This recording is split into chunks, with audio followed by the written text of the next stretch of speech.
মেয়ে শুটকি খেতে খুব পছন্দ করে, ছেলের গন্ধ সহ্য করতে পারে না। ছেলে বলে খড়ে জাত দে, আর মেয়ে বলে খড়ে জাত দে, আর ছেলে বলে যে কমে যাও। মানে একজন আর একজনের ভাষার সাথে মিল নাই।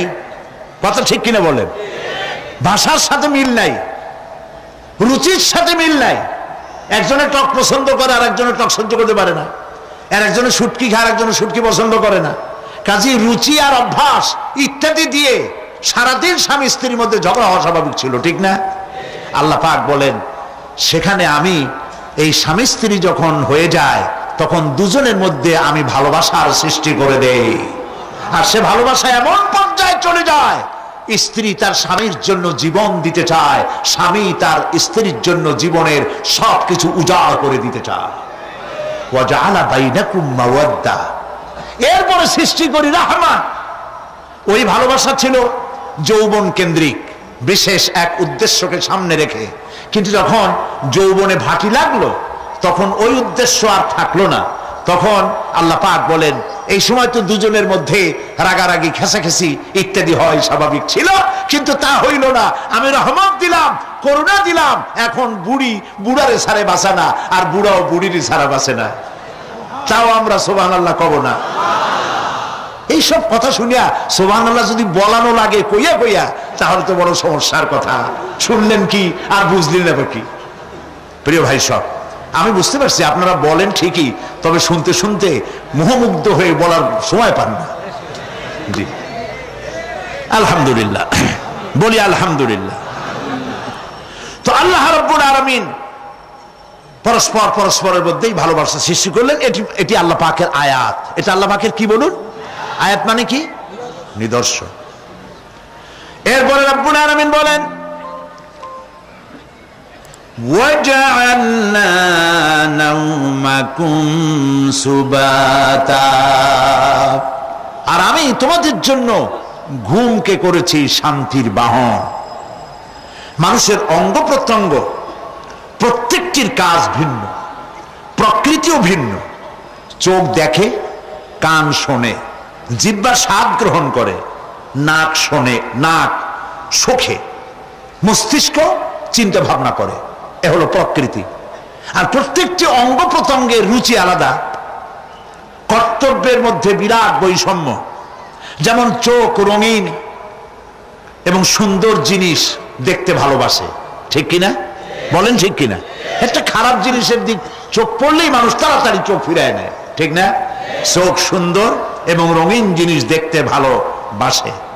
কান সুমধুর সুর শুনতে ভালোবাসে, উৎসাহ বোধ করে। আর হাত নরম এবং মসৃণ জিনিসে স্পর্শ করতে উৎসাহ বোধ করে। নাক আতরের গন্ধ শুঁকতে ভালো লাগে। আর মন নতুন নতুন রঙিন ভাবনা ভাবতে চেষ্টা করে। বাড়ি বানাবো, বিল্ডিং বানাবো, ইন্ডাস্ট্রি করব, ছেলে বিয়ে দেবো, মেয়ে বিয়ে দেবো অমুক জায়গায় বিরাট লোকের কাছে। ভাবতে ভাবতে ভাবের সাগরে হারিয়ে যায়। আর ভাবনার ভিতরে খেয়ালে যদি কেউ পোলাও পাকায়, বাস্তবে তা হোক আর না হোক, খেয়ালে মনে মনে যদি কেউ পোলাও পাকায়, তাহলে ঘিয়ের দাম যাই হোক না কেন তাতে কিছু আসে যায় না, ঠিক কিনা? মানুষ রঙিন রঙিন ভাবনা ভাবতে খুব মজা পায়। তাহলে আমি কি বুঝাইতে চাইলাম?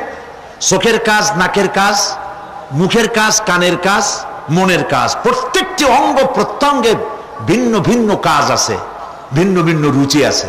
কিন্তু একটি ব্যাপারে হাত, পা, চোখ, নাক, মস্তিষ্ক সব এক ব্যাপারে তারা ঐক্যমত পোষণ করেছে। এ ব্যাপারে কোনো ইখতিলাফ তাদের মধ্যে নাই, সেটা হলো ঘুম। সেটার নাম কি? ঘুম। ঘুমাইতে চায়, হাতের শরীরের সমস্ত অঙ্গ প্রত্যঙ্গ ঘুমের কোলে নিবেদিত হয়ে যেতে চায়। ঘুম না আসলে হাত আর চলে না, মাথায় আর ভাবতে ইচ্ছা করে না, পাও আর চলতে চায় না, হার্টবিট বেড়ে যায়, আর ঘুমালে পরে সব শান্ত হয়ে যায়। সুবহানাল্লাহ কব না? আল্লাহ রাব্বুল আলামিন বলেন এই নিদ্রা কি, এই ঘুমকে আমি তোমাদের জন্য শান্তির বাহন বানিয়ে দিয়েছি। আলাম ইয়ারাউ আন্না জাআলনাল লাইলা লিয়াসকুনু ফীহি ওয়ান নাহারা মুবসিরান ইন্না ফী যালিকা লাআয়াতিন লিকাওমি ইউমিনুন। তারা কি আল্লাহ পাকের এই কুদরতের কথা চিন্তা করে না, যে আমি রাতের আধার দিয়ে ধরনীর বুক ছেয়ে দেই, দিনের উজ্জ্বলতা, কোলাহল, গাড়ির আওয়াজ, ভ্যাঁ ভোঁ আওয়াজ হচ্ছে, কলকারখানা আওয়াজ হচ্ছে, সূর্যের বিরাট তাপ, ঘুম আসে না। সারাদিন কাজ করার পর শরীরের আরাম দেওয়ার জন্যে রাতের একটি কালো চাদর পৃথিবীর উপরে আমি বিছায়ে দেই।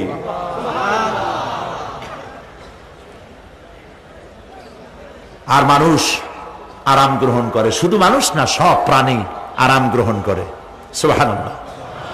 এবং এরপরে দিনের আলো দিয়ে উদ্ভাসিত করি, যেন বিশ্রামের পর নতুন করে আবার কাজের সমস্ত উদ্দীপনা নিয়ে নতুন করে কাজে ঝাঁপিয়ে পড়তে পারে। কয়েক ঘন্টা অথবা সারাদিন হাড় ভাঙা খাটুনি খেটেছে, রিক্সা চালাইছে, গাড়ি চালাইছে, আড়াই মনের বস্তা মাথায় করে টেনেছে, চিন্তা ভাবনা করেছে। এরপরে যখন এই লোকটি কয়েক ঘন্টা মাত্র নিদ্রা গেল, আরাম পেল, মস্তিষ্ক হালকা হয়ে গেল, হার্টবিট কমে গেল, হাতের পায়ের কর্মোদ্দীপনা বেড়ে গেল, নতুন করে আবার কাজ করার জন্য সুযোগ এসে গেল। দুনিয়ার মানুষকে কর্মক্ষম রাখার জন্য আল্লাহ পাক ঘুমকে বানিয়েছেন নিয়ামত। সুবহানাল্লাহ বলেন। ওয়া মিন আয়াতিহি মানামুকুম বিল-লাইলি ওয়ান-নাহারি ওয়াবতিগাউ মিন ফাদলিহি। আল্লাহ পাক বলেন, তোমাদের রাত আর দিনের বেলায় নিদ্রা যাওয়া, এবং এটাই হচ্ছে তার অনুগ্রহ। রাত আর দিনের নিদ্রা যাওয়ার পরে আমার অনুগ্রহ অর্থাৎ রিজেক তালাশ করার জন্য শরীরের ভিতরে, মনের ভিতরে, হাত পায়ের মধ্যে কর্মের উদ্দীপনা আমি তোমাদের দিয়ে দেই। মহাবিজ্ঞানী আল্লাহ রাব্বুল আলামিনের এই বিশাল কুদরত এবং দয়া, যে মানুষকে তিনি ক্লান্তি দূর করার জন্য তিনি ঘুম দিয়েছেন, আলহামদুলিল্লাহ বলি। অনেক মানুষ আছে ঘুমাইতে পারে না, ঘুমাবার জন্য ফেনার গান খায়, ঘুমাবার জন্য ভ্যালিয়াম খায়, সিডাক্সিন খায়, রিল্যাক্সিন খায়, কত অক্সিজেন, অক্সিজেন, কত কিছু খায়, তারপরেও ঘুম আসে না। এই ঘুম যার আসে না, বিরাট নিয়ামত থেকে বঞ্চিত। ঘুম একটি নিয়ামত, আলহামদুলিল্লাহ বলি, আলহামদুলিল্লাহ বলি। বিশাল নিয়ামত ঘুম। আল্লাহ যে সমস্ত নিয়ামত আমাদের জন্ম থেকে শুরু করে এ পর্যন্ত বডির মধ্যে দিছেন, মৃত্যুর আগে আল্লাহ যেন একটিও কেড়ে না নেন, বলি আমিন। আল্লাহ রাব্বুল আলামিনের পরে বলেন, ওয়াজআলনাল লাইলা লিবাসা ওয়াজআলনান নাহারা মাআশা। আর রাতকে করেছি আচ্ছাদন, আবরণ, দিনকে রুজি কামাবার জন্য ব্যবস্থা করে দিয়েছি। দিনের বেলা রুজি কামাবেন, দিনের বেলায় ঘুমায় থাকবেন না। বহুত মানুষ আছে সকালবেলায় ঘুম দিল, 12টা 1টা বাজে গেল। উর্দুতে ছোটবেলায় পড়েছিলাম, জিসনে সোয়া উসনে খোয়া, যে ঘুমাইলো সব সর্বনাশ করলো। অসময় ঘুমানো, অসময় ঘুমানো সর্বনাশ হয়ে যাবে সব। এই জন্য আল্লাহ পাক বলেছেন, দিনটারে বানাইছি রুজি কামাবার জন্য। রুজি কামাও, রুজি কামানো এটাও একটা ইবাদত। রুজি কামানো কি? হালাল রুজি কামাবেন, ইবাদত। আপনি যে আপনার স্ত্রীকে একটা ব্লাউজ কিনে দেন, কাপড় চোপড়, প্রয়োজনীয় কসমেটিক্স কিনে দেন, আপনি যে বাজার ঘাট করেন, সব হালাল পয়সা যদি হয়, সাদকা দেওয়ার মতো সমান সওয়াব হবে। রুজি কামাইতে হবে, এটা আল্লাহ পাকের হুকুম, রুজি কামাও। ফাইদা কুদিয়াতিস সালাত ফান্তাশিরু ফিল আরদ ওয়াবতাগু মিন ফাদলিল্লাহ। সুবহানাল্লাহ বলেন। নামাজ যখন শেষ হয়ে গেল, ফাইজা কুদিয়াতিস সালাত, নামাজ যখন শেষ হয়ে গেল, ফান্তাশিরু ফিল আরদ, তখন জমিনে ছড়িয়ে পড়ো আর আমার অনুগ্রহ রিস্ক অনুসন্ধান করো। সুবহানাল্লাহ। মসজিদে বসে বসে খালি তাসবিহ টিপতে থাকো না, কাজের সময় কাজ করো। অফিস থেকে বলে আসছে জোহরের নামাজ পড়তে যাই, জোহরের নামাজ পড়িয়ে তারপর নফল পড়া শুরু করছে, এরপরে দোয়া দুরূদ পড়া শুরু করছে। 1 ঘন্টা অফিসের সময় নষ্ট করেছেন। ফরজ নামাজ সুন্নত নামাজ পড়তে যতটুকু লাগবে এর থেকে বেশি সময় নিলে বেতন হালাল হবে না। আপনি মিথ্যা কথা বলে মিথ্যা ছুটি নিয়ে দিনের কাজ করতে পারেন না। আপনার রুজি হালাল হইতে হবে। আপনার নফল নামাজ পড়া দরকার, রাত পড়ে আছে, রাতের বেলা গিয়ে জনমের মতো নফল পড়েন, কে নিষেধ করবে?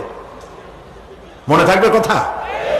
প্রিয় ভাই সব, হযরত ওমর ফারুক রাদিয়াল্লাহু তাআলা আনহু তিনি একবার মসজিদে নববীর মধ্যে দেখলেন ফজরের সময়, জোহরের সময় তিনি দেখলেন ফজরে যাদের দেখলাম এক জায়গায় বসা 5-7টা লোক, জোহরে তো তাদেরই দেখতেছি, আসরের সময় দেখলেন ওইখানে বসা, মাগরিবেও দেখলেন, এশায়ও দেখলেন। এশার নামাজের পর তিনি প্রশ্ন করলেন, তোমরা কারা? বলল যে আমরা হলাম দূরের থেকে আসছি, মসজিদে নববী শ্রেষ্ঠ মসজিদ, এখানে বসে বসে আল্লাহর জিকির আজগার করি। তো আল্লাহর জিকির আজগার করো, নামাজ পড়ো, খাও কি? কাজে কিছু লোক আছে ওরা মেহেরবানি করে রান্না করে আনিয়া আমাদের খাওয়াইয়া যায়। হযরত ওমর ফারুক রাদিয়াল্লাহু তাআলা আনহু বললেন, তাহলে তো তোমার চাইতে, তোমরা যে কয়জন এখানে বসে ইবাদত করো, তোমাদের চাইতে ওই ব্যক্তি অনেক উত্তম যে নিজে রুজি কামাই করে তোমাদের খাওয়ায় যায়, তোমরা তো অলস। শুনে রাখো, নামাজের সময় ছাড়া আগামীকাল এই জায়গায় যদি বসা দেখি, ব্যাট মেরে বের করে দেবো মসজিদ নববী থেকে। ইসলাম কাজের প্রতি উদ্দীপনা দিয়েছে, ইসলাম কাজের ট্রেনিং দিয়েছে। সুবহানাল্লাহ বলে। কাজ করো আর খাও, বসে বসে বাপের বোঝা হইও না। আমাদের দেশে বহু পোলাপান আছে বাপের হোটেলে খায় আর মসজিদে গিয়া ঘুমায়, খুব সহজ কাম। কেন এরকম করো বাবাজি? কয় চাকরি পাই না। আচ্ছা চাকরি পাও না, চাকরি তো আমাদের দেশে এক সোনার হরিণ, অথর্ব মন্ত্রীর অথর্ব ভাগ্না চাকরি হয়ে যায়, কিন্তু ফার্স্ট ক্লাস ফার্স্ট হয়েছে এমনিতে চাকরি হয় না। এটা দেশের কপাল, এটা দেশের দুর্ভাগ্য। কিন্তু চাকরি পাও নাই বলে বাপের ঘাড়ের বোঝা হয়ে থাকবা। বউতে তোমার ঘুম দেখা বউ একা একা কানবে, আল্লাহ কোন উল্লুকের সাথে বিয়া হইল আমার, সারাদিন ঘুমায়। প্রিয় ভাই সব, চাকরি পান নাই তো অসুবিধা কি? আপনি বাসের ড্রাইভার হন, আপনি সিনেমা দান বেছেন, আপনি জমিন চাষ করেন, জমিন চাষ করা লজ্জা। এই পৃথিবীর প্রথম মানুষ আদম আলাইহিস সালাম জমিন চাষ করেছেন, ইদ্রিস আলাইহিস সালাম দর্জিগিরি করেছেন, দাউদ আলাইহিস সালাম কর্মকার হয়ে লোহা দিয়ে অস্ত্র তৈরি করেছেন, নবী করিম সাল্লাল্লাহু আলাইহি ওয়াসাল্লাম ব্যবসা করেছেন। কাজী বেকার যুবকদেরকে বলতে চাই, বাপ আর শ্বশুরের বোঝা হয়ে থাকার মতো লজ্জার জিনিস আর কিছুই নাই। বাপের কামাই খাওয়া লেখাপড়া শেখার পর তোমার জন্য জায়েজ নাই। কাজ করো, কাজের অভাব নাই, হালাল কাজ করো, রুজিতে আল্লাহ বরকত দিয়ে দিবেন। আমার দেশের জমিন এত ভালো, বলার আগেই কোন সুবহানাল্লাহ। সারমার লাগে না, যেখানে সেখানে লাঙ্গল শাবলের দরকার নাই। আঙ্গুল দিয়ে মাটি খুঁজিয়া ঘরের কোনায় আঙ্গুল দিয়ে মাটি খুঁজিয়া কদুর বিচি লাগাই দেন। 3 দিন পরে 2 পাতা, 6 দিন পর লতা, 10 দিন পর ফুল, 2 সপ্তাহের মাথায় কদু। সুবহানাল্লাহ। এই আল্লাহর দেওয়া এত সুন্দর কদু খাইয়া কয় সাদের লাউ বানাইলো বই রেখে,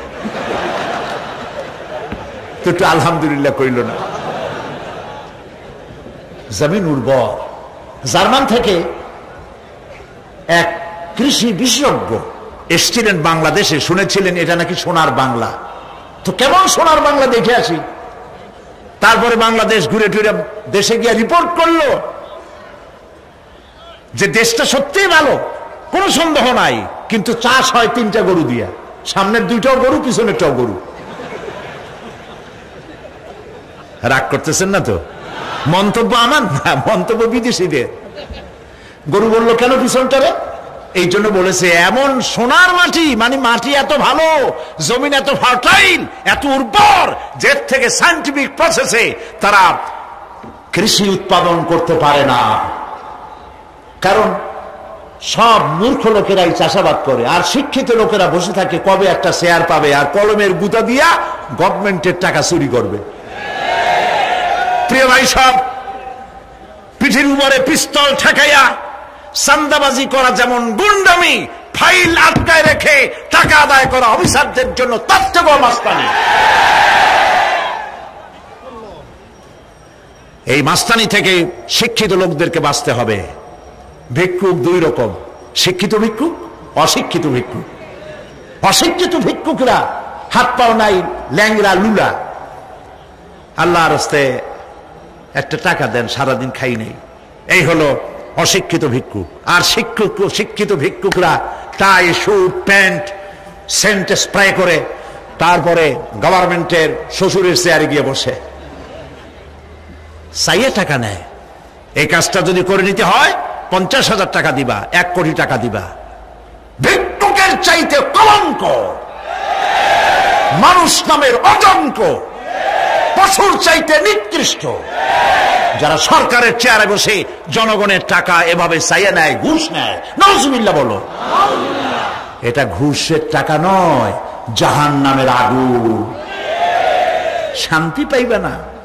বেতন পাও 10,000 টাকা, কামাই করো 1 লাখ টাকা বা 50,000 টাকা, বরকত নাই, অশান্তি।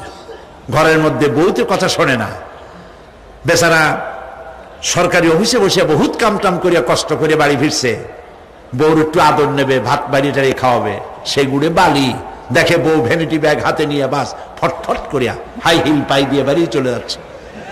কই যাও? আমার মিটিং আছে ক্লাবে। ছেলে একটা উল্লুকের মতো চুল, ভাল্লুকের মতো নখ, সোনার চেন গলায়। আরে বেটা তুই কই যাস? কই আমার গার্লফ্রেন্ডের কাছে যাই। ওইটা মামলায়, এটা মকদ্দমায়, বউ বাইরে, কোনটার সাথে শান্তি নেই। একটা কয় আমার পেট ব্যথা, আর একটা কয় মাথার যন্ত্রণা, আর একটা কয় আমি মরব। শান্তি আছে? শান্তি নাই। কেন শান্তি নাই বলবো? সেটা বলবো। শান্তি এই জন্য নাই, ঘুষের টাকা মানুষে আনন্দ করে দেয় না, বড় কষ্টের সাথে দেয়। আমার কাজটা আপনি করে দিবেন, এই জন্যই তো আমি গভর্নমেন্ট আপনাকে বেতন দিয়ে ওখানে বসাইছেন। আপনার একটা গাড়ি দিয়েছে গভর্নমেন্ট, দেয় নাই? একটা গাড়ি দিয়েছে, একটা বাড়ি দিয়েছে, পিএস দিয়েছে, এপিএস দিয়েছে, কম্পিউটার দিয়েছে, বডিগার্ড দিয়েছে, আর সান কি? এরপরেও টাকা, এই টাকার কোনো শেষ নাই। মানুষের কাছে যখন টাকা চায়, কাজ আদায়ের জন্য লোকটি বাধ্য হয়, টাকা দিয়ে যাওয়ার সময় বলে, আল্লাহ এই উল্লুক এতগুলি টাকা আমার কাছ থেকে নিল, ওরে কলেরা দাও, ওর বউরে বসন্ত দাও, ওর বাচ্চাগুলিরে কলেরা দিয়া বসন্ত দিয়া ফিসিয়া দিয়ে যাও। আল্লাহর গজব আর লানতে যত টাকা কামাই করেন না কেন, শান্তি পাবেন না। এই জন্য হালাল রুজি কামাতে হবে। ইবাদত কবুল হওয়ার জন্য তার শর্ত হচ্ছে হালাল রুজি। শর্ত কি? হালাল রুজি। এই হালাল রুজি কামাতে পারলে তাহলেই আপনার ইবাদত আল্লাহর দরবারে মঞ্জুর হবে। সুবহানাল্লাহ বলেন। প্রিয় ভাই সব, এরপরে আল্লাহ পাক বলছেন, وَبَنَيْنَا فَوْقَكُمْ سَبْعًا شِدَادًا, আর তোমাদের উপরে আমি তোমাদের উপরে শক্ত মজবুত 7টি আকাশ সৃষ্টি করেছি। সুবহানাল্লাহ। এর থেকে বেরিয়ে যাওয়ার কোনো উপায় নাই, এতে ফাটল ধরাবারও কোনো উপায় নাই। এবং এই আকাশটাকে আমি আবার সুন্দর করে সাজায় রাখছি। নয়ন অভিরাম দৃশ্য সার্বক্ষণিক ভাবে আমি রেখেছি, রাতের আধারে যা দেখা যায়। সেটা কি? আল্লাহ রাব্বুল আলামিন বলেন, ইন্না যায়্যানাস সামাআদ দুনিয়া বিজিনাতিল কাওয়াকিব, এই দুনিয়ার আকাশ খানিকে তারকা প্রদীপ দিয়া সাজায় রেখেছি মনের মতো, দেখো তুমি তাকাইয়া কি সুন্দর করে আকাশকে সজ্জিত করে রেখেছি। আল্লাযী খালাকা সাবআ সামাওয়াতিন তিবাকা মা তারা ফি খালকির রাহমানি মিন তাফাউত ফারজি'ল বাসারা হাল তারা মিন ফুতুর। ক্ষমাশীল তিনি, সপ্ত আকাশ রচিলেন থরে থরে, কোন ত্রুটি হেরিবে না তার পূর্ণ সৃজন পরে। চাহো তুমি তার সৃষ্টি পানে, দেখো কিছু ভুল চুক, ফিরাও তোমার নয়ন খানি, ফিরাও তোমার মুখ। আকাশটাকে সুন্দর করে সাজাইছি, তাকায় দেখো তো কোনো ভুল ত্রুটি আছে নাকি? সুবহানাল্লাহ। আল্লাহ পাক বলছেন মা তারা ফি খালকির রহমান মিন তাফাউত, রহমানের সৃষ্টির ভিতরে কোনো ত্রুটি পাবে না। ফারজিল বাসারা হাল তারা মিন ফুতুর, আবার তাকাও। কে বলতেছেন? আবার তাকাও, ভালো করে তাকাও, দেখো কোন সৃষ্টির মধ্যে কোনো ত্রুটি আছে কি? জোরে বলেন নাই, জোরে বলেন নাই, বলেন আলহামদুলিল্লাহ, সুবহানাল্লাহ। এক দরবেশ, সে একবার এক বট গাছের তলায় বসিয়া এই আয়াত পড়তেছিলেন। এই আয়াত পড়ে তার মনে উঠলো আল্লাহ পাক বলছেন হাল তারা মিন ফুতুর, দেখো কি কোনো ভুল চুক, আবার তাকাও। তো সে দেখে ভুল ত্রুটি তো ধরবার উপায় নাই, আল্লাহ তোমার সৃষ্টির মধ্যে কোনো ত্রুটি নাই, তবে একটা জিনিস আমার কাছে একটু বেকায়দা লাগে। সেটা কি? সে বলছে যে আল্লাহ এই যে বট গাছ, বিশাল গাছ, যেমন গাছ ফলটা তো ওইরকম হয়নি, তাল গাছটা যেমন ফলটাও ওই রকম, নারকেল গাছটা যেমন ওই রকম, বেল গাছটা যেমন ফলটা ওই রকম, চালতাটা যেমন ফলটা ওই রকম, ঠিক না? কিন্তু এত বড় বট গাছ, ফল একেবারে একটু একটু। দরবেশ সাহেব শীত হয়ে শুয়ে শুয়ে এগুলি চিন্তা করতেছিলেন। হঠাৎ করে একটা বটের ফল, আধা পাকা ফল, অনেক উপর থেকে বৃন্তচ্যুত হয়েছে দরবেশ সাহেবের নাকার ডগার উপরে টস করে পড়ছে। পড়ার সাথে সাথে নাক জ্বলিয়ে উঠছে। কান ধরে তওবা করে দরবেশ সাহেব সিজদায় পড়ে গেছেন, আল্লাহ কি বলিনা করলাম, আমার চিন্তা মতে যেমন গাছ তেমন ফল, তালের সাইজের যদি হইতো, যে পজিশনে আমার নাকের উপরে পড়ছে, নাক তো ভালো, মাথাও গুঁড়ো গুঁড়ো হয়ে যেত। সুবহানাল্লাহ, সুবহানাল্লাহ। আল্লাহ পাক বলছেন ثم ارجع البصر كرتين ينقلب إليك البصر خاسئا وهو حسير। অক্ষমহীন দৃষ্টি তোমার সৃষ্টিতে পাবে ফাঁকি, ফিরাও তোমার নয়ন খানি, ফিরাও কাঙ্গালাখি। আমার সৃষ্টি নৈপুণ্যতার দিকে যতবার তাকাও না কেন, আমার সৃষ্টির ভিতরে কোনো ত্রুটি তুমি দেখতে পাবে না। এই জন্য নবীজি বলেছেন আল্লাহ রাব্বুল আলামিনের সৃষ্টির কলা কুশলতার প্রতি কেউ যদি একবার গবেষণা করে, একটা ঘন্টাও যদি কেউ চিন্তা করে, কয় ঘন্টা? একটি ঘন্টা আল্লাহর সৃষ্টি নৈপুণ্যতা সম্পর্কে একটি ঘন্টা যদি কেউ চিন্তা করে, গবেষণা করে, নবীজি বলেছেন ওই বান্দার আমল নামায় আল্লাহ পাক 60 বছরের নফল ইবাদতের সওয়াব লিখে দিবে। চিন্তা করো, গবেষণা করে, শ্রদ্ধায় মাথা নত হয়ে আসবে, আপনাতেই সেজদা করবে। সুবহানাল্লাহ। এরপরে আল্লাহ পাক বলেন وَجَعَلْنَا سِرَاجًا وَهَّاجًا, আর আমি তোমাদের উপরে আকাশ সৃষ্টি করেছি, আর ওর মধ্যে আমি সৃষ্টি করেছি মহাশূন্যে এক অতি উত্তপ্ত, অতি উজ্জ্বল এক বাতি সৃষ্টি করেছি। সিরাজ শব্দের অর্থ হলো সূর্য, ও হাজ এ শব্দের অর্থ হচ্ছে একই সাথে অতি উত্তপ্ত, অতি উজ্জ্বল।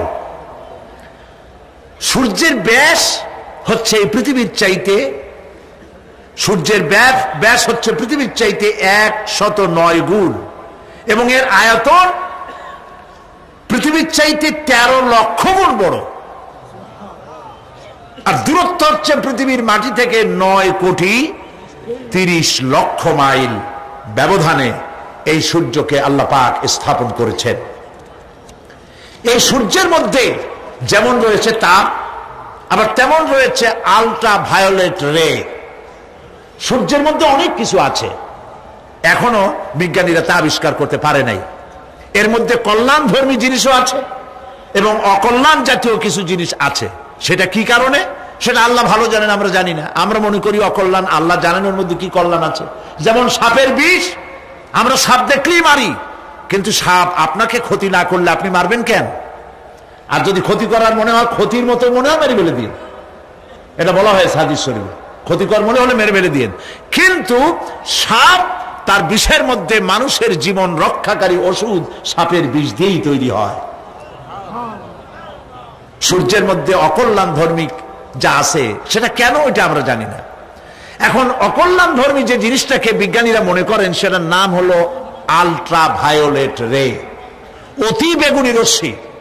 এই অতি বেগুনি রশ্মি, এটার অ্যাকশন হচ্ছে এই যে প্রাণী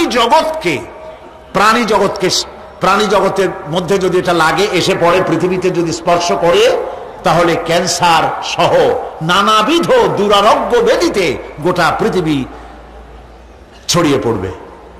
ওই আল্ট্রা ভায়োলেট রে যাতে পৃথিবীর মাটি স্পর্শ করতে না পারে, সেজন্য আল্লাহ রাব্বুল আলামিন ওজোন স্তর তৈরি করেছেন। OZONE,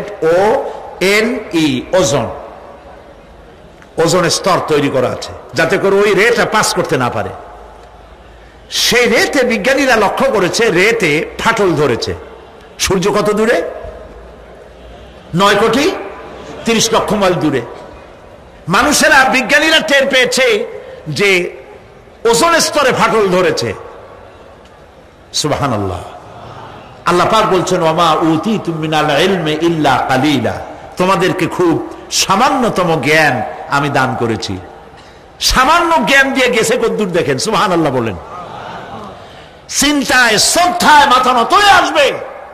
এগুলি যদি হয় সাধারণ জ্ঞান, ছোট্ট জ্ঞান, সামান্যতম জ্ঞান, তাহলে আমার আল্লাহ সুবহানাহু ওয়া তাআলার জ্ঞান কত অসীম, কত অনন্ত, কত চিরন্তন। সুবহানাল্লাহ। সে আল্লাহ রাব্বুল আলামিন ওজোন স্তরকে রেখেছেন, ওটা ক্র্যাক করেছে। কেন ক্র্যাক করেছে?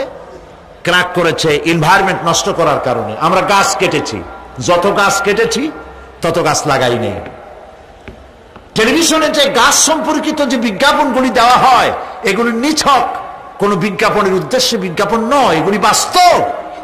নবী করিম সাল্লাল্লাহু আলাইহি ওয়াসাল্লাম গাছ কাটতে নিষেধ করেছেন। প্রয়োজনে কাটুন, প্রয়োজনে, বিনা প্রয়োজনে আপনি গাছের পাতাও ছিঁড়বেন না, প্রয়োজনে গাছটাও কেটে ফেলতে পারেন। পাতা ছিঁড়বেন না কেন? যেহেতু প্রত্যেকটি পাতা আল্লাহ রাব্বুল আলামিনের জিকির করছে।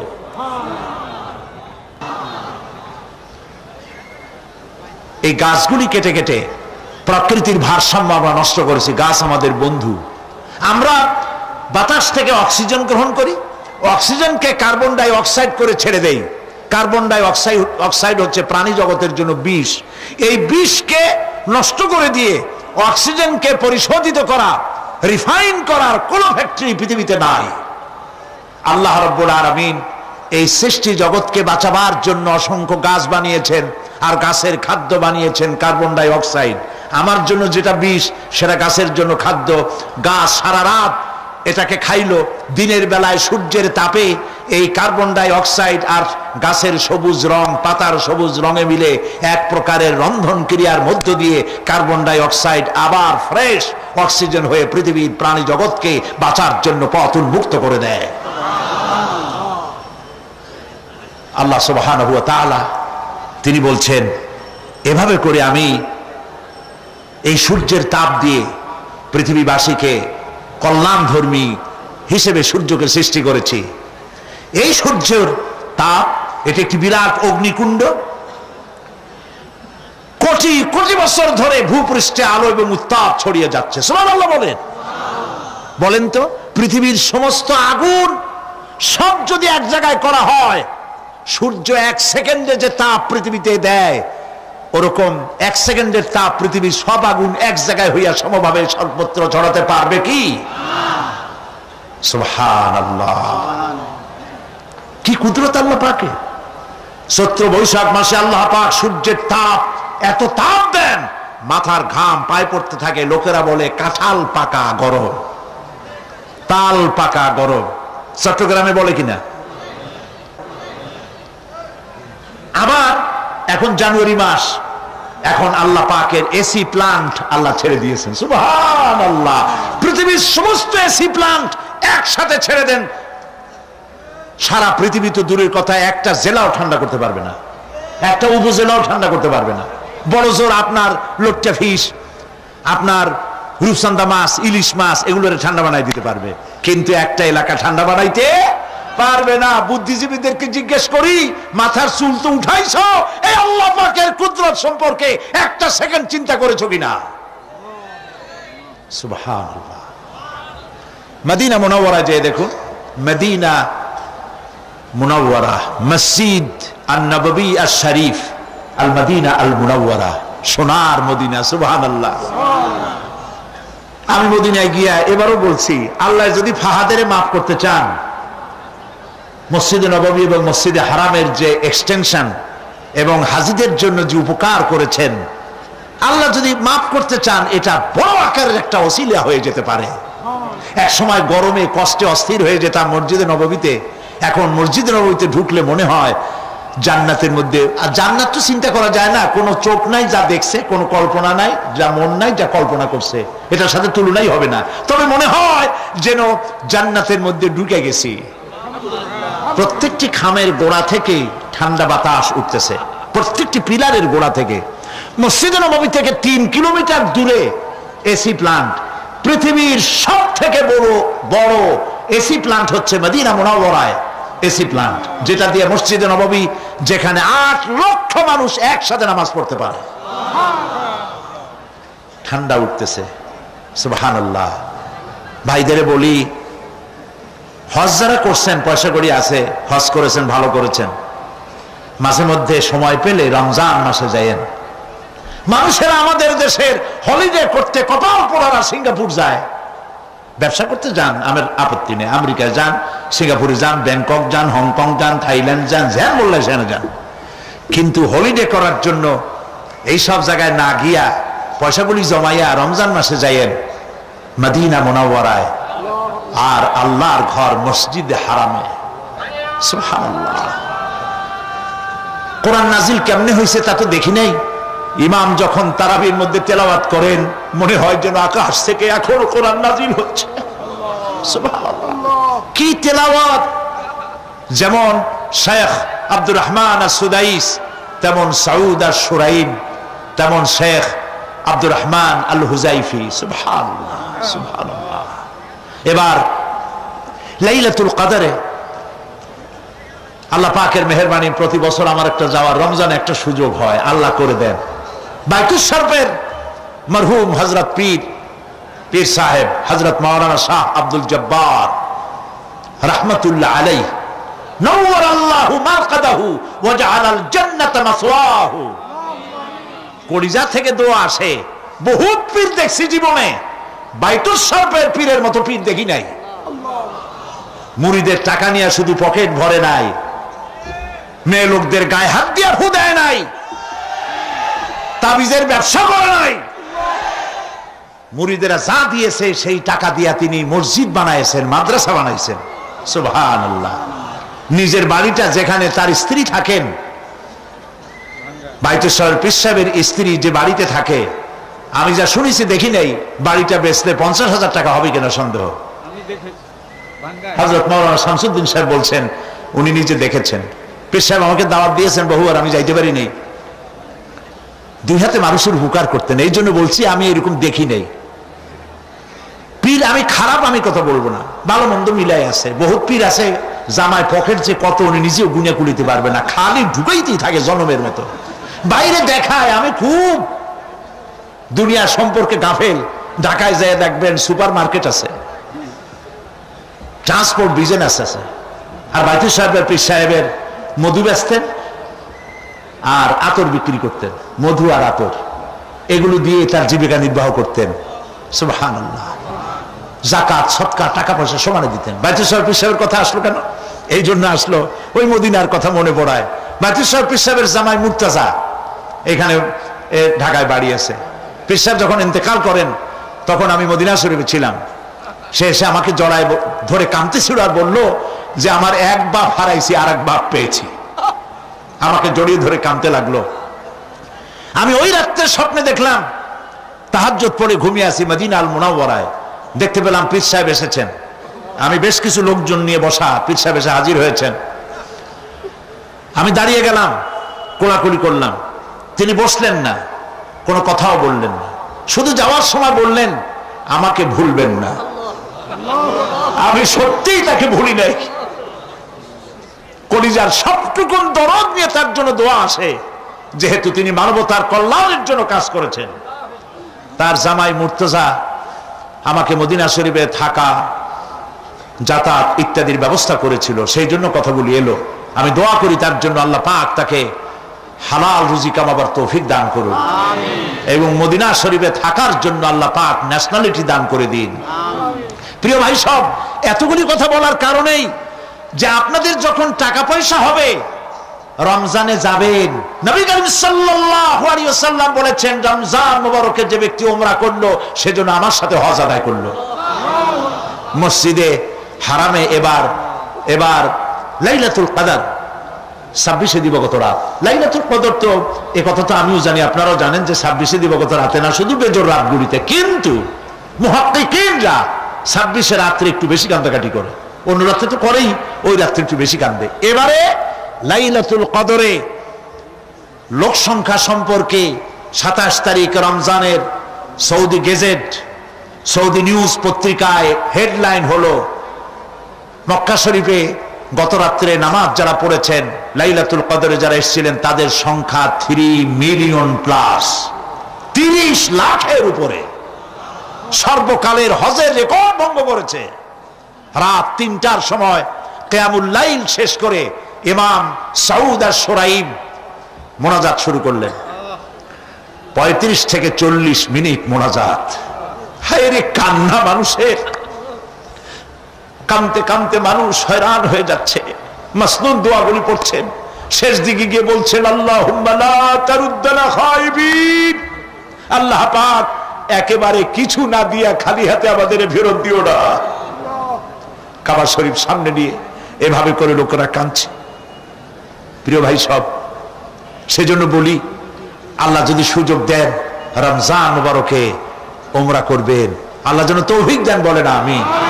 তা আল্লাহ তার কুদরত দিয়ে এই পৃথিবীকে ভরে রেখেছেন, নিয়ামত দিয়ে ভরে রেখেছেন। মুসলমানদের জন্য সবচাইতে বড় নিয়ামত কোরআন শরীফ নিয়ামত, কাবা শরীফ নিয়ামত, মসজিদ আন-নববী আশ-শরীফ আল মদিনা আল মুনাওয়ারা। সুবহানাল্লাহ, সবাই বলেন সুবহানাল্লাহ। প্রিয় ভাই সব, রাত বোধহয় বেশি হয়ে যাচ্ছে, তো আমি যে পর্যন্ত পড়েছি তাতে আর 2টি আয়াত বাকি আছে, শেষ করে দেই। রাগ করতেছেন না তো? সুবহানাল্লাহ, বলি আলহামদুলিল্লাহ। আর 2টি আয়াত আছে। আল্লাহ রাব্বুল আলামিন বলছেন وَأَنزَلْنَا مِنَ الْمُعْصِرَاتِ مَاءً سَجَّاجًا, আমি আকাশ থেকে তোমাদের জন্য অবিশ্রান্ত বিরাম ভাবে বৃষ্টি বর্ষণ করি। কেন? লিনুখরিজা বিহি হাব্বান ওয়া নাবাতান ওয়া জান্নাতিন আলফাফা। আকাশ থেকে বৃষ্টি বর্ষণ করি যাতে করে শাক সবজি শস্য দানা খাদ্য এই জমিন তোমাদেরকে উৎপাদিত করে দেয়, আলহামদুলিল্লাহ। সেই জন্য আল্লাহ পাক বলছেন, দেখো আকাশ থেকে যে পানিটা নাজিল করলাম, বৃষ্টি দিলাম, এই বৃষ্টির পানি আনলাম কই থেকে? সমুদ্র থেকে। সমুদ্রের পানি মিষ্টি না নোনা? জবাব দেন না। আকাশ থেকে যখন পড়ে তখন এটা কি মিষ্টি, নোনা না মিষ্টি? আল্লাহ রাব্বুল আলামিন বলেন, আফারাইতুমুল মাআল্লাযী তাশরাবুন আনতুম আনজালতুমুহু মিনাল মুজনি আম নাহনুল মুনজিলুন। তোমরা যে পানি পান করো, এই পানি আকাশ থেকে কে নাযিল করে? তোমরা করো না আমি আল্লাহ করি? কে করে বলেন? আল্লাহ পাক বলছেন, লাউ নাশাউ জাআলনাহু উজাজান ফালাউলা তাশকুরুন। ইচ্ছে করলে এই পানিগুলি কি লবণাক্ত আকারে নাজিল করতে পারতাম, আমি মিষ্টি করে নাজিল করে দিলাম, কেন বান্দা আমার শুকর আদায় করো না? নোনা অবস্থায় যদি নাজিল হতো সমস্ত ফসল তোমাদের ধ্বংস হয়ে যেত। এখন আপনি বলতে পারেন যে আল্লাহ পাক, আল্লাহ তাআলা তিনি আকাশ থেকে পানি না দিলে আমাদের অসুবিধা কি? মানুষ তো নানান রকম চিন্তা করে, পানি না দিলে তো কি অসুবিধা? আমার খালে পানি, আমার বিলে পানি, আমার কুয়ায় পানি, আমার টিউবওয়েলে পানি, পানি না দিলে ক্ষতি কি? আল্লাহ পাক কোরআনে কারীমের মধ্যে বলেছেন, কুল আরাআইতুম ইন আসবাহা মাউকুম গাওরান ফামান ইয়াতিকুম বিমাইম মাইন। বলো দেখি সবে শুকাইয়া যদি যায় এই জমিনের পানি, তাহলে হেথায় তটনির ধারা কে দিবে সবারে আনি। বান্দারে, বৃষ্টি না হইলে তুমি পানির পরোয়া করো না, সমুদ্রের পানি নেবা, নদীর পানি নেবা, কলের পানি নেবা। শুনে রাখো বান্দা, নদীর প্রবাহমান নদীর পানি, কলের পানি, টিউবওয়েলের পানি, মাটির পরতে পরতে পানি সব যদি আমি শুকায় দেই, কে আছে এই পৃথিবীতে যে নতুন করে তোমার জন্য পানি আমদানি করে দিতে পারে? পারে কেউ? কেউ পারে না। এই পানি দিয়ে আমি তোমাদের জন্য ফসল ফলাই, লিনুখরিজা বিহি হাব্বান ওয়া নাবাতা। ইয়া আইয়ুহান নাসু যকুরু নি'মাতাল্লাহি আলাইকুম হাল মিন খালিকিন গায়রুল্লাহ। হে মানব সকল, স্মরণ করো আল্লাহ পাকের ওই নিয়ামতকে। ওই আল্লাহ ছাড়া তোমাদের কি এমন কেউ আছে? কোন আল্লাহ, কোন রিজিক দাতা? ইয়ারযুকুকুম মিনাস সামাই ওয়াল আরদ, যিনি আকাশ এবং জমিন থেকে তোমাদেরকে রিজিক দিতে পারেন। লা ইলাহা ইল্লা হুয়া, ওই আল্লাহ ছাড়া কেউ নাই। ফাআন্না তুফাকুন, যাও কই?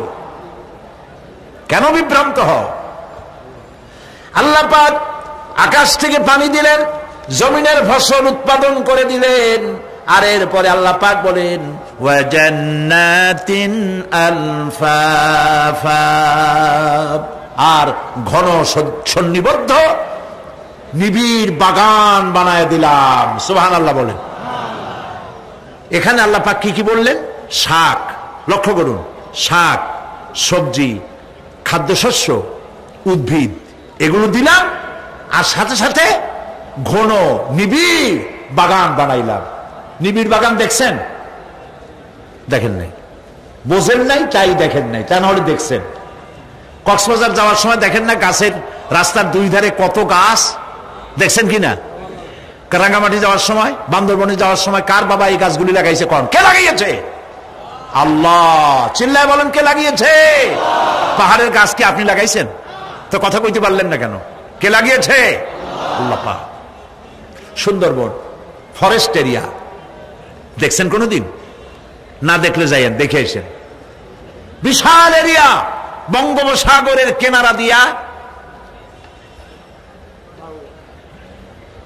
খুলনা, সাতক্ষীরা, এই বিরাট অঞ্চল, বরিশাল, খুলনা, সাতক্ষীরা, পটুয়াখালী, বিরাট এরিয়া নিয়ে রয়েছে সুন্দরবন, শত শত মাইল।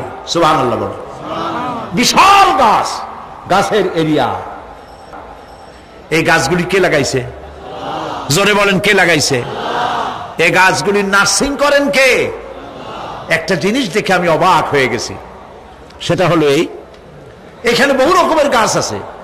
সুন্দরী কাঠ, পশুরি, বাইন, গেওয়া, গোল, অনেক রকমের গাছ আছে। যেখানে সুন্দরী গাছ, সব সুন্দরী গাছ, যেখানে গেওয়া, যেখানে বাইন, যেখানে গোল, গোল পাতা, সব সেখানে সেইগুলাই। অথচ কেউ যে গাছগুলি লাগাই দিয়ে আসে নাই। আরেকটা অসুবিধা, আরেকটা জিনিস হচ্ছে, জোয়ারের সময় এই এলাকা ডুবে যায়, 1 হাত 1.5 হাত পানি হয় গাছের গোড়ায়। যে ফলগুলি পড়ছিল গাছ দিয়া, এই ফলগুলি ভাটির টানে চলে গেল, নিচে নেমে গেল, নদীতে নেমে গেল, আবার জোয়ারের টানে উঠে আসলো, পানিতে ভেসে ভেসে ফলগুলি ভারী হয়ে গেল। এক সময় ভাটির টানে আর গেল না। এই গাছগুলিকে সুন্দরী গাছের মধ্যেই সুন্দরী ফল, বাইনের মধ্যে বাইনের ফল কে সাজাইয়া এই সুন্দর বাগানগুলি বানাইল? চিল্লায় বলো। জান্নাতিন আলফাফা, ঘন নিবিড় সন্নিবদ্ধ বাগান আমি সৃষ্টি করেছি। সুবহানাল্লাহ বলে। এই গাছগুলি মানুষেরা জন্মের খাওয়া খায়। বন বিভাগে যারা দায়িত্বে থাকে মনে করে শ্বশুরের লাগানো গাছ, বাজানের লাগানো গাছ, সমানে কাটে চোরের মতো বিক্রি করে। এরা ডাকাত, এরা চোরের চাইতেও নিকৃষ্ট যারা গাছ চুরি করে। আল্লাহ পাক জানেন মানুষের খাসলাত। এই ফরেস্ট বিভাগে, বন বিভাগে যারা চাকরি করেন, সব খারাপ আমি তা বলবো না, ভালো মন্দ মিলেই আছে। কিছু আছে জন্মের খাওয়া খায়, ঘুষ খায়, আর গাছগুলো বেচে ছাড়িয়ে দেয়, সর্বনাশ করে দেয়। আল্লাহ পাক তার মানসা, তার মর্জি মোবারক হচ্ছে এই যে গাছগুলি যেন বংশ অনুক্রমে পৃথিবীর মানুষ বছরের পর বছর, শতাব্দীর পর শতাব্দী, সহস্রাব্দীর পর সহস্রাব্দী যেন ভোগ দখল করতে পারে। সেজন্য আল্লাহ রাব্বুল আলামিন এই বন জঙ্গল রক্ষা করার জন্য নিজস্ব গার্ড বাহিনী রেখে দিয়েছেন। চিন্তা করছেন সেই গার্ড বাহিনী কারা? বন্য হাতি, রয়্যাল বেঙ্গল টাইগার, বড় বড় সাপ। আপনারা যান, যায় দেখবেন সালাম কেমনে দেয়। রয়্যাল বেঙ্গল টাইগার জীবিত মানুষ খায় না। তার অর্থ কি? তার অর্থ হলো বাঘের মুখোমুখি মানুষ যখন হয়, তখন বাঘের চেহারা দেখে মানুষের রুহু গলার কাছে এসে যায়। আত্মরা তখনই হয়। এরকম জীবনে আমার এক পজিশন হয়েছিল। লন্ডনে আমাকে আমার ভক্তরা বলল যে সাফারি পার্ক আমাকে দেখাবে। তখন চলো সাফারি পার্ক কি? কয়ে সব জন্তু জানোয়ার ছাড়িয়ে দেওয়া, ওর মধ্যে দিয়া গাড়ি নিয়ে যেতে হবে। তাই বললাম থাবা দিয়ে যদি গাড়ির গ্লাস গ্লাস ভাঙে? তা বললো যে ওখানে পুলিশ আছে, লোকজন আছে, হর্ন জোরে বাজাইতে হবে, নিয়ম আছে, তাহলে তারা আসবে এবং বন্দুকের মধ্যে রাবারের গুলি আছে, বিষ মাখানো, ওইটা মেরে দেবে। তারপরে জন্তুটা পড়ে যাবে, তার ঘুম আসবে, তখন বেঁচে যাবে। আমি দেখার লোভ সামলাইতে পারলাম না, আর ভয় তো ঘামে গেলাম। আল্লাহ ভরসা করে গেলাম। বিশাল এরিয়া, আল্লাহ যে কত দেখাইছে গোলামের, সুবহানাল্লাহ। সারা জীবন সেজদায় পড়েও কুলাইতে পারবো না, কত আল্লাহ দেখাইছেন, সুবহানাল্লাহ। গেট দিয়ে ঢুকলাম, লোহার বিশাল গেট, বাঘ সিংহ সব ছাড়িয়ে দেওয়া জঙ্গলের মধ্যে। তা আমরা গেছিলাম একটা ভালো সময়, সকালবেলা। সেখানে সব গোস্ত, বড় বড় গোস্ত, এগুলো খাইতে দিছে। প্রাণীরা সব গোস্ত খাওয়ায় ব্যস্ত। সেখানে মানুষগুলা, আমরা কাফের বলি আর যাই বলি, তাদের নৈতিকতা আছে। আমার দেশের বাঘগুলারে তাদের জন্য বরাদ্দ হচ্ছে গোস্ত, কিন্তু 4 পায়া জন্তুরে হাড্ডি খাওয়াইয়া 2 পায়া পশুগুলিতে গোস্তগুলো খাইয়ে ফেলে। জানোয়ার পশুর চাইতে নিকৃষ্ট, ঠিক কিনা বলেন? পশুর খাদ্য নিজে খায়। যাই দেখেন আমাদের দেশের চিড়িয়াখানাগুলির অবস্থা, বাঘ শুকায় গেছে, হরিণ শুকায় গেছে, সিংহ শুকায় গেছে। তার তো শুকাবার কথা না। পরে কে খাওয়ায় জঙ্গলে? কে খাওয়ায়? আল্লাহ পাক খাওয়ান, সুবহানাল্লাহ। এত বড় বড় গোস্তের টুকরা এক একটা বাঘে পেয়েছে। বাঘ একটারে নিয়ে গাছে উঠছে, আর একটা টানাটানি করতেছে, আর আমরা গাড়ি নিয়ে আসতে যাচ্ছি। এক বাঘ তার ওই গোস্ত ফালায় থুয়ে আমাদের দিকে আগায় আসতেছে। আমি বললাম আল্লাহ, যা ভয় করতেছিলাম আমি তখন, ওই যে বলেছি যে মরা মানুষ বাঘে খায় না, বাঘ দেখলেই কলিজা উড়ে যায়, আমার হার্ট বিট এত বাড়ছে আর আল্লাহ আল্লাহ করতেছি, দোয়া দুরুদ শেষ হয়ে গেছে পড়তে পড়তে। বাঘটা একেবারে গাড়ির কাছাকাছি আসছে, ইন্না লিল্লাহ পড়তে পড়তে সরে গেলাম। আল্লাহর মেহেরবানি, বাঘটাও কি মনে করলো এই যে ছোট্ট আল্লাহর ছোট্ট গোলাম হরে খাইয়া কি হবে, বোঝা ছাড়িয়ে দিল আমার মনে করে। তার যা শক্তি, গাড়ির গায়ে যদি থাপ্পড় মারতো আমার টয়োটা গাড়ি ছিটকে আর এক জায়গায় পড়ে যেত। আল্লাহ বাঁচাই দিলেন, সুবহানাল্লাহ।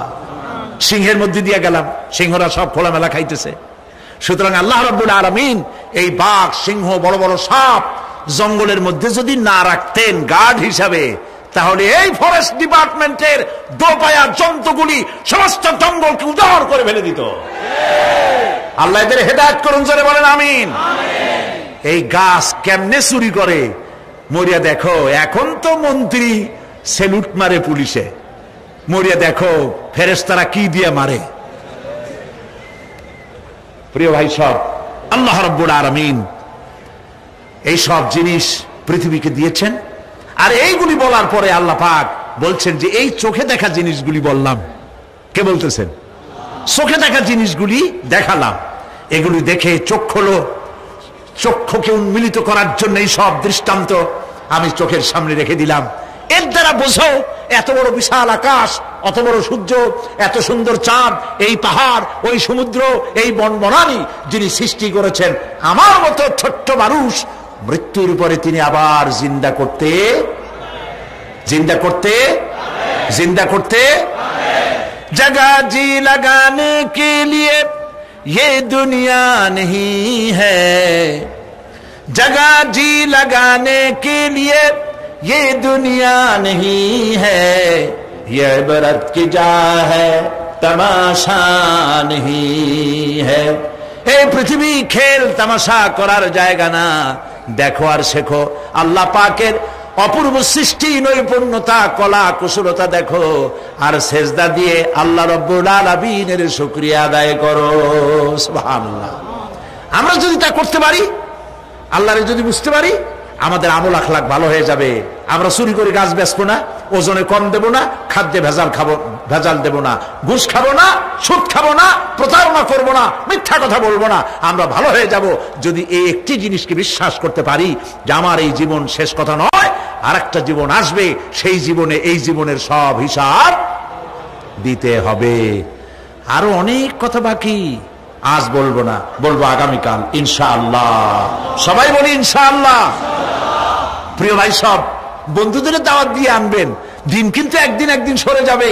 আল্লাহর এই নিয়ামতপূর্ণ কথাগুলি দিয়ে আমাকে আর যারা শোনেন সকলকে আল্লাহ যেন হেদায়েতের রাস্তা করে দেন, আমরা বলি আমিন। এখন আজকে 3 জন পুরুষ 1 জন মহিলা ইসলাম কবুল করবেন, আলহামদুলিল্লাহ বলেন।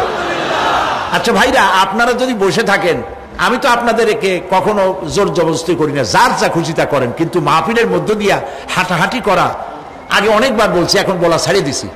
এগুলি আপনাদের বিবেকের উপরে ছাড়লাম। আপনি তো যাইতে পারবেনই, কেউ তো আপনার খুঁটির সাথে বাঁধে রাখবে না, আপনি দৌড়ান কেন? এতগুলি লোক নিজের বাপ দাদার ধর্ম পরিত্যাগ করে ইসলাম কবুল করতে আসছেন, আপনি বসে দেখতেও পারবেন না? কপাল পোড়া মুসলমান।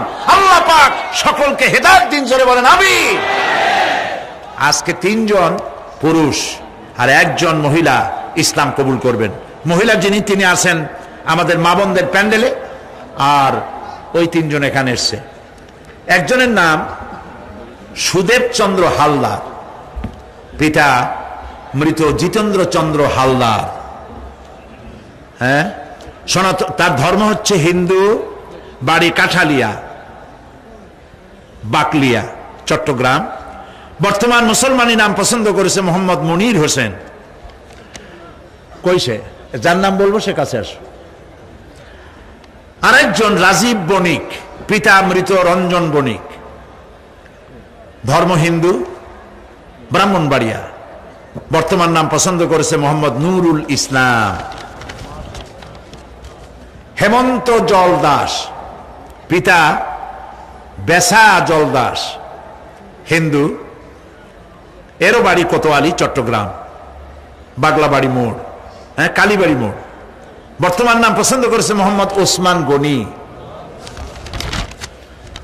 আরেকজন বোন মহিলা প্যান্ডেলে আছেন, তার নাম দুর্গা চক্রবর্তী, পিতা কোলন্দ চক্রবর্তী। বাড়ি ছাগলনাইয়া, নোয়াখালী। বর্তমানে বাস করে দামপাড়া, কাজির দেউরি, কোতোয়ালি, চট্টগ্রাম। পছন্দ করা নাম তার আনোয়ারা বেগম। এখন আমি এখন যা উচ্চারণ করব, মহিলা যিনি আছেন ইসলাম কবুল করবেন, দুর্গা চক্রবর্তী, আপনি এগুলি মহিলা প্যান্ডেলে উচ্চারণ করবেন। আমি যেখানে বলবো আপনি উচ্চারণ করবেন। আর এরপরে আমরা মোনাজাত করব, এশার নামাজ আদায় করব, তারপরে বাড়ি যাব ইনশাআল্লাহ। বলেন ইনশাআল্লাহ। হাত দাও, তিনজন একসাথে কাছে আসো। লা ইলাহা ইল্লাল্লাহু মুহাম্মাদুর রাসূলুল্লাহ। আল্লাহ ছাড়া কোনো ইলাহ নাই, মাবুদ নাই। মুহাম্মদ সাল্লাল্লাহু আলাইহি ওয়াসাল্লাম আল্লাহর প্রেরিত রাসূল। আশহাদু আন লা ইলাহা ইল্লাল্লাহু ওয়াহদাহু লা শারীকা লাহু ওয়া আশহাদু আন্না মুহাম্মাদান আবদুহু ওয়া রাসূলুহু। আমি সাক্ষ্য দিচ্ছি আল্লাহ ছাড়া কোনো ইলাহ নাই, মাবুদ নাই, উপাস্য নাই। তিনি এক, তিনি একক, তার কোনো অংশীদার নাই। আমি আরো সাক্ষ্য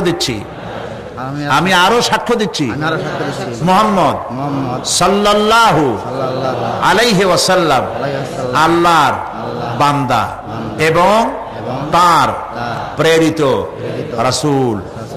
সবাইকে সালাম বলো, আসসালামু আলাইকুম। আপনারা জবাব দেন। এই তিন ভাই এখন মাসুম, বেগুনাহ। তাদের আমলনামায় যত গুনাহ ছিল এই মুহূর্তে হাদিস অনুযায়ী তাদের জিন্দেগীর সমস্ত গুনাহ খাতা আল্লাহ পাক মাফ করে দিয়েছেন। আলহামদুলিল্লাহ, সুবহানাল্লাহ। ইসলামে আসার জন্য স্বেচ্ছায় সজ্ঞানে ইসলামকে সর্বশ্রেষ্ঠ দিন হিসাবে গ্রহণ করার কারণে এই বিশাল মাহফিলের পক্ষ থেকে আমি তাদেরকে বুকে আলিঙ্গন করছি।